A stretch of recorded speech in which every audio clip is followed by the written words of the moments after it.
हे स्वामी, कहो जनक दुलारी। आज सुबह मैंने ब्रह्म मुहूर्त में एक स्वप्न देखा है जिसमें भरतलाल जी चतुरंगिनी सेना लेकर हमारी ओर ही आ रहे थे और तीनों माताएं कुल गुरु वशिष्ठ जी भी उनके साथ थे और हमारी अयोध्या के सभी प्रजाजन भी उनके साथ आ रहे थे।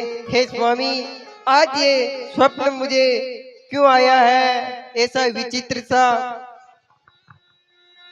हे जनक दुलारी, इसका कारण तो विधाता ही जानता है। हे अनुज लखन, जनक दुलारी जानकी को ब्रह्म मुहूर्त में एक स्वप्न आया जिसमें इन्होंने देखा कि प्राण प्रिय भाई भरत जी चतुरंगिनी सेना लेकर हमसे मिलने आ रहे हैं। साथ में राज रानी राजेश्वरी, माता कौशल्या जी, जगत जननी माँ सुमित्रा जी एवं प्राण प्यारी माँ माता केकई जी भी है। तात सुमंत जी, कुल गुरुदेव वशिष्ठ जी भी उनके साथ है। हाँ भैया, मैं अभी वन में था तो कुछ आदिवासी लोग मेरे पास आए और मुझसे बोले कि भरत चतुरंगिनी सेना लेकर हमारी तरफ आ रहा है। मुझे यकीन नहीं हुआ। मैं वृक्ष प्रभु, प्रणाम प्रभु। आपका कल्याण हो वनवासी भाई, उठिए। हे प्रभु, उत्तर दिशा की ओर से चतुरंगी सेना और धूल के भौंड उत्तर दिखाई दे रहे हैं। चतुरंगी सेना लेकर भरतलाल जी और शत्रुघ्न जी आ रहे हैं। आपका बहुत बहुत आभार हे वनवासी भाई। हे अनुज लखन जी भैया, हमें तो बार बार यह सोचकर चिंता सता रही है कि भाई भरत जी हमसे मिलने के लिए क्यों आ रहे हैं। कहीं हमारी माता कौशल्या जी ने उनके राज्य को भंग तो नहीं कर दिया। कहीं भाई भरत जी शत्रुघ्न जी के मध्य वेर तो नहीं हो गया। कहीं प्रजा ने विद्रोह तो नहीं कर दिया, या फिर सीमावर्ती किसी राजा ने अयोध्या जी पर आक्रमण तो नहीं कर दिया। नहीं नहीं भाई, ऐसा नहीं हो सकता। हमें हमारी माता श्री प्राण प्रिय भाई भरत जी, शत्रुघ्न जी, हमारी प्रजा और सैन्य बल पर पूर्ण विश्वास है कि ऐसा नहीं हो सकता। किंतु हमें तो मात्र एक ही चिंता सता रही है कि प्राण प्रिय भाई भरत जी हमारे प्रेम के वशीभूत है। कहीं वह हमें अयोध्या लौटने के लिए लेने तो नहीं आ रहे हैं, क्योंकि मैं उनके प्रेम को जानता हूं। नहीं नहीं भैया, नहीं भैया, यह सत्य है। क्योंकि मैं अभी वन में था तो कुछ आदिवासी लोग मेरे पास आकर बोले कि भरत चतुरंगिनी सेना लेकर वन की तरफ आ रहा है। मुझे यकीन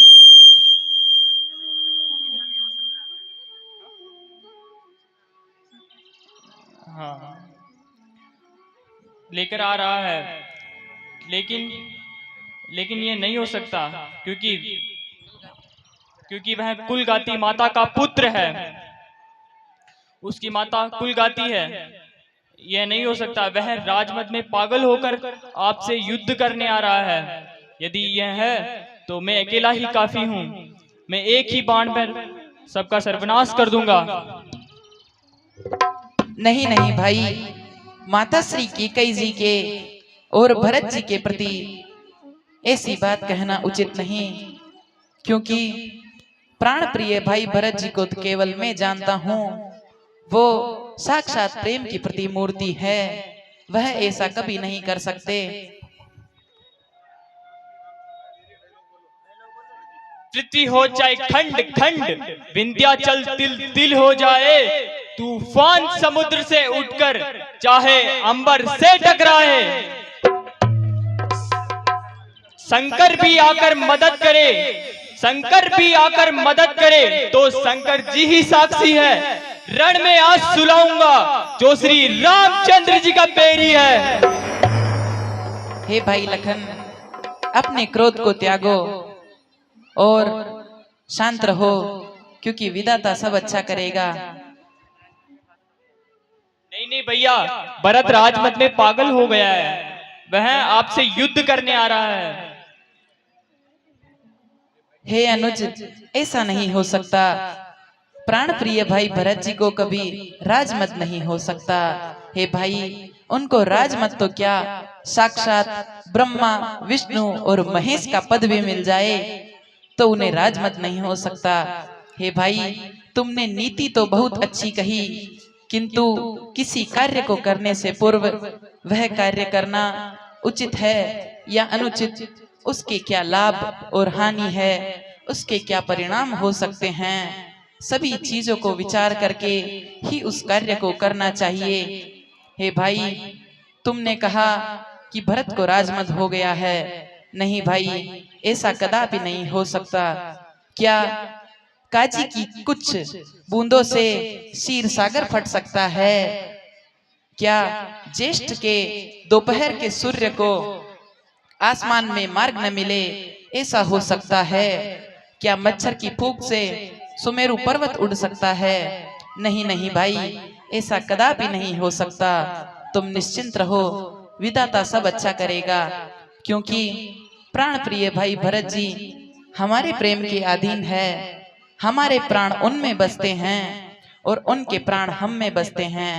जब ब्रह्मा जी ने इस सृष्टि की रचना की तो इस संसार रूपी मानसरोवर में प्राण प्रिय भाई भरत जी जैसा राजहंस उत्पन्न किया, जिन्होंने अपने नीर शीर विवेक से दूध का दूध और पानी का पानी कर दिया, अर्थात सभी गुणों को ग्रहण करके अवगुणों को ग्रहण कर लिया।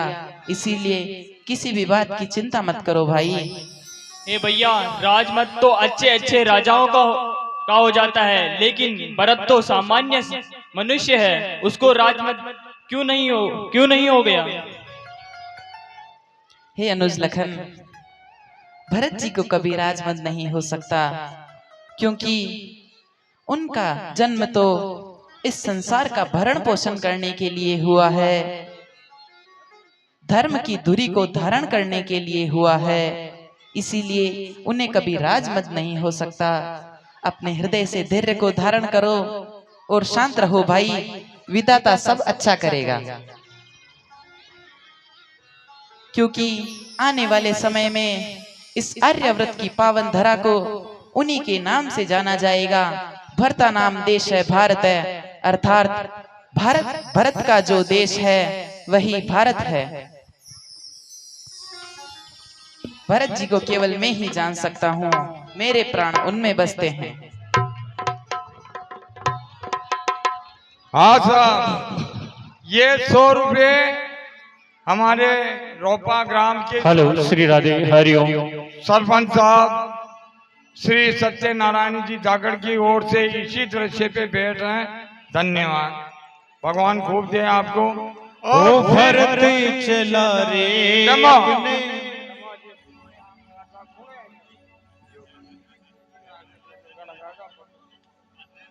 ये फिर और 100 रुपये हमारे